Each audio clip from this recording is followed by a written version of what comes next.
Personne ne peut vivre sans la biodiversité, les plantes, les différentes espèces animales, etc. C'est quelque chose qui est essentiel pour notre vie. Et pourtant, plus d'1 million d'espèces animales et végétales sont menacées d'extinction. Au Sénégal, la biodiversité se dégrade de plus en plus, une situation qui affaiblit les moyens de subsistance, la sécurité alimentaire, la santé, la qualité de vie, entre autres. La biodiversité est quand même très importante. Aujourd'hui, si on parle de vie sur Terre, on parle de biodiversité.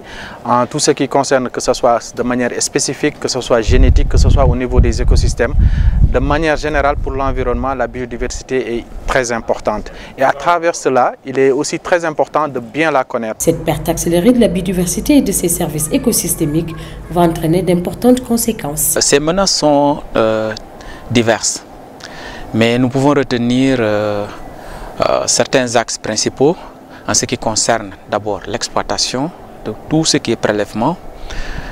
D'autre part, c'est les pressions qui sont exercées par d'autres activités socio-économiques telles que l'agriculture, la pêche, l'élevage et il y a le secteur des mines qui dévore l'espace, qui utilise le support même sur lequel se développe la biodiversité. Ce sont ces différents secteurs-là qui sont identifiés comme étant les principaux secteurs pourvoyeurs de menaces importantes pour la biodiversité au niveau du Sénégal. La biodiversité joue un rôle important dans les conditions d'existence des populations et dans le développement socio-économique du pays. L'aspect économique est interpellé dans le sens où aujourd'hui on parle de gestion durable. Dans la Convention sur la diversité biologique, le troisième objectif, c'est la gestion durable, équitable des ressources. Et quand on parle de ça, c'est comment gérer durablement. Et quand on parle de gérer durablement, c'est consommer, mais préserver.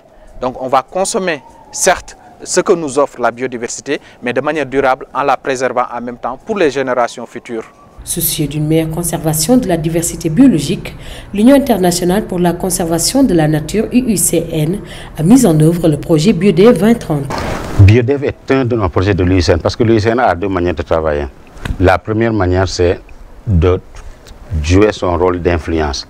Ça veut dire appuyer, accompagner, conseiller les acteurs de la conservation, à commencer par les États, les ONG, les communautés de base, et même les organisations internationales comme les Nations Unies où nous sommes membres observateurs pour les questions environnementales. Mais pour faire de l'influence politique, il faut qu'on ait bien des exemples concrets. Il faut bien qu'on ait des données. On ne peut pas faire de l'influence si on n'a pas de données pratiques, d'exemples pratiques. C'est la raison pour laquelle nous mettons en œuvre des projets sur le terrain. BioDev fait partie de ces projets, mais qui va durer 2 ans. Et au bout des 2 ans, nous aurons beaucoup appris sur la biodiversité au Sénégal. Nous aurons beaucoup appris sur les expériences de conservation de la biodiversité, appris sur les acteurs de la biodiversité, la manière de travailler, les différentes menaces et les expériences de lutte contre les menaces qui ont réussi. C'est un projet qui est financé par l'Agence française de développement, mis en œuvre par Expertise France, en collaboration avec l'UICN et WWF France. Pour la partie Afrique de l'Ouest, c'est géré par l'UICN. Donc nous, on travaille essentiellement dans la mise en œuvre au niveau pays pour le Sénégal. Donc c'est un projet qui a pour objectif de faciliter le dialogue pour des engagements au niveau national, des engagements bien sûr volontaires au niveau national pour la préservation et la conservation de la biodiversité. Et ces engagements-là vont être pris par plusieurs acteurs, essentiellement des acteurs sectoriels, et les secteurs de l'économie sont vivement mobilisés à travers ce projet. Et c'est dans ce cadre qu'un atelier de validation des résultats de l'étude sur l'évaluation de l'état de la biodiversité et de ses menaces au Sénégal a été organisé. C'est un atelier d'intérêt vraiment capital pour tous les acteurs qui interviennent dans les différents secteurs, pêche, agriculture, élevage, etc. etc. Parce que c'est un atelier qui porte vraiment sur la biodiversité. Et que si on dit biodiversité, vraiment on fait allusion au secteur vraiment capital dans l'économie sénégalaise. Une très bonne initiative parce que nous exploitons la ressource et faire un inventaire de la ressource et essayer d'identifier les menaces qui agissent sur cette ressource est pour nous d'une importance très grande parce que nous avons investi dans nos structures pour avoir une activité pérenne. Pour pouvoir avoir cette activité pérenne, il faut d'abord savoir quels sont les facteurs qui influent sur le déclin de ces ressources-là. Donc vraiment, ce travail est destiné à nous, je peux dire ça comme ça, parce que ça va nous conforter dans nos choix d'investissement. Cet atelier nous permet d'avoir une vue globale, parce que ces différentes menaces ont été indexées par différents acteurs. Ce n'est pas seulement les techniciens, il y a même certains acteurs directs qui vivent la situation, qui ont été interrogés, qui ont donné leur point de vue. Et l'ensemble des points de vue se recoupent. Tout le monde sait que avec l'exploitation, la coupe, les prélèvements, la biodiversité est en train de régresser. Le poisson se raréfie, le bois noble qu'on utilisait pour des meubles se raréfie, etc. Depuis 1994, le Sénégal a signé puis ratifié la Convention sur la diversité biologique. Et à travers cet acte, le pays s'est engagé solennellement à contribuer à l'atteinte des objectifs que se fixe la Convention. Sachant que l'État, malgré sa bonne volonté, ne dispose pas de l'ensemble des moyens nécessaires pour la mise en œuvre de cette convention essentielle pour la vie, nous, UICN, nous tentons de mobiliser auprès des partenaires qui nous font confiance d'importantes ressources financières que nous investissons dans le pays pour amener les partenaires qui n'avaient pas l'habitude de travailler sur la biodiversité, comme le secteur privé, les secteurs économiques, de le faire, ou amener les organisations de base qui ne savent pas ce que c'est, mais qui doivent comprendre avant de pouvoir agir pour leur expliquer ce que c'est, quels sont les enjeux de la biodiversité.